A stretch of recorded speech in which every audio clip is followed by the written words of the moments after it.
President হিসেবে তার দায়িত্ব পালনের সক্ষমতা নিয়ে জো বাইডেনের খোদ ডেমোক্র্যাটদের মধ্যে বেশ উদ্বেগ তৈরি হয়েছে। নিজ দলের সদস্য, সমর্থক এবং দাতাদের অনেকেই ইতিমধ্যে বাইডেনকে নির্বাচন থেকে সরে দাঁড়াতে বলেছেন। এ বিষয়ে উইসকনসিন অঙ্গরাজ্যে গতকাল শুক্রবার এবিসি নিউজকে দেওয়া এক সাক্ষাৎকারে বাইডেন বলেছেন, একমাত্র সর্বশক্তিমান ঈশ্বর আমাকে নির্বাচনী প্রতিদ্বন্দ্বিতা থেকে সরে দাঁড়াতে রাজি করাতে পারেন।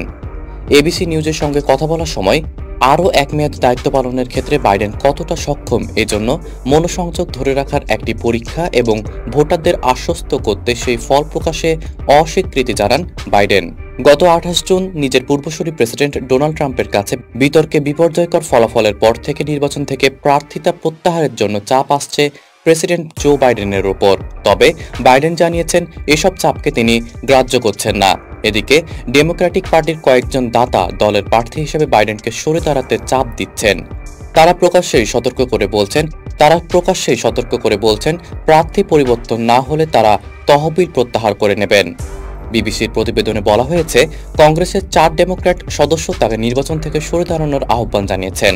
বোল্টন এক রেডিও সাক্ষাৎকারে বলেন, প্রেসিডেন্ট বাইডেন দেশকে যথেষ্ট সেবা দিয়েছেন, কিন্তু ডোনাল্ড ট্রাম্পের বিরুদ্ধে লড়তে নতুন প্রার্থীকে সুযোগ দিতে এখন আমাদের প্রতিষ্ঠাতা পিতা জর্জ ওয়াশিংটনের পদাঙ্ক অনুসরণের সময় এসেছে। তবে ডেমোক্র্যাট পার্টির কোনো সিনিয়র নেতা তাকে সরে দাঁড়াতে বলেননি বলে জানিয়েছেন তার প্রচার দল।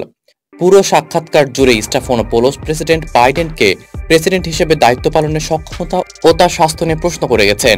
22 মিনিটের সাক্ষাৎকারে বাইডেন আরও বলেছেন, এই প্রেসিডেন্ট নির্বাচনের দৌড়ে আমার চেয়ে যোগ্য কোনো প্রার্থী আছে বলে আমি মনে করি না।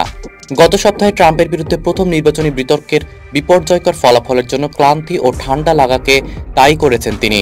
বিপর্যয়কর এই বিতর্কের পর থেকে তিনি ডেমোক্র্যাটিকদের ভয় কমানোর চেষ্টা করছেন। নির্বাচন থেকে সরে দাঁড়ানোর প্রসঙ্গে তিনি বলেন, এটা ঘটবে না। তিনি আরও বলেন, যদি সর্বশক্তিমান ঈশ্বর নেমে আসেন এবং বলেন, জো নির্বাচনী দৌড় থেকে বেরিয়ে যাও, তখন আমি বেরিয়ে আসতাম, কিন্তু সর্বশক্তিমান ঈশ্বর তো আর নিচে নেমে আসবে না।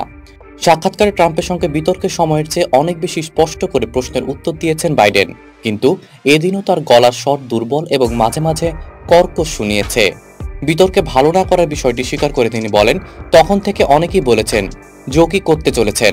আমার উত্তর, হ্যাঁ, আমি প্রতিদ্বন্দ্বিতা করছি এবং পুনরায় জিততে যাচ্ছি। বাইডেন সেদিন সমাবেশের মঞ্চে ওঠার সময় একজন ভোটারের পাশ কাটিয়ে যান। তার হাতে একটি ব্যানারে লেখা ছিল, পাস দ্য টর্চ জো, অর্থাৎ টর্চটা আরেকজনকে দাও জো। আরেকজন ভোট ভেন্যুর বাইরে বহন করছিলেন একটি লেখা, নিজের সুনাম রক্ষা করো, বিদায় নাও।